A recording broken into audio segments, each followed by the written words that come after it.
একটা মজার ঘটনা শোনায় আপনাদেরকে। সহিহ বুখারীতে এসেছে, রমাদানের শেষ 10 দিন, দ্য লাস্ট 10 days অফ রমাদানে তিনি ইতিকাফ করতেন। তো ইতিকাফ অবস্থায় স্ত্রীরা এসে রাতে দেখা করে যেত, জরুরি কথা আলাপ থাকলে সেরে যেত। একবার রাতে সফিয়া বিনতে হুয়াই ইবনে আখতাব রাদিয়াল্লাহু তাআলা আনহা আসলেন, ওনার স্ত্রী। কথা হলো এবার ওনাকে একটু এগিয়ে দিবেন, মসজিদ থেকে রাসূল সাল্লাল্লাহু আলাইহি ওয়াসাল্লাম বারান্দার দিকে পাশ দিয়ে আসলেন এগিয়ে দেওয়ার জন্য। ইন দ্য মিন টাইম হঠাৎ দুইজন আনসারী সাহাবী পাশ দিয়ে হেঁটে যাচ্ছেন। রাসূল সাল্লাল্লাহু আলাইহি ওয়াসাল্লাম আম্মাজানকে বিদায় দিবেন এখানে, হঠাৎ করে তিনি আওয়াজ করে বললেন, আলা রিসলিকুমা, এই দাঁড়াও।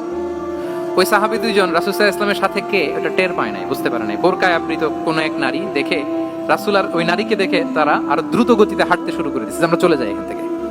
দেখেন রাসূল সাল্লাল্লাহু আলাইহি ওয়াসাল্লাম নিজের অবস্থানকে ট্রান্সপারেন্ট করার জন্য বললেন, আলা রিসলিকুমা, দাঁড়াও। দাঁড়ালেন। তখন রাসূল সাল্লাল্লাহু আলাইহি ওয়াসাল্লাম বললেন যে, ইন্নাহা উম্মুকুম সফিয়া, আমার পাশে যাকে দেখতে পাচ্ছ বলে দেয়া ভালো যে সে কিন্তু অন্য কোনো নারী নয়, সে তোমাদের মা উম্মুল মুমিনিন সফিয়া। সাহাবারা বলে, সুবহানাল্লাহ ইয়া রাসূলুল্লাহ, ইয়া রাসূলুল্লাহ, এ কেমন কথা? আপনি কেন আমাদের কাছে জবাবদিহি করতে যাচ্ছেন বা ক্লারিফাই করছেন?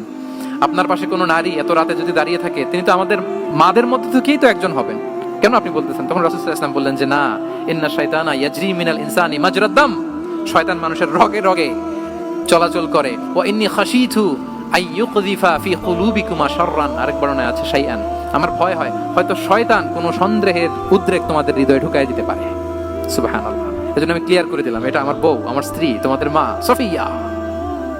দুজন সাহাবী যদি চলে যায়, এমন হতেই পারতো বাড়িতে যে একজন আরেকজনকে জিজ্ঞেস করতে পারতো যে, আচ্ছা নবীর পাশে যে কালো বোরকা পরা মহিলাটা ছিল দেখছো না, এটা কে?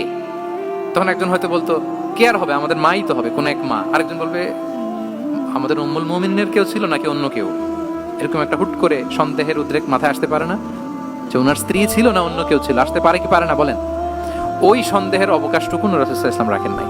উনি বলে দিলেন যে এটা তোমাদের মা, এটা সফিয়া। এই সন্দেহের অবকাশের কোনো সুযোগ নাই।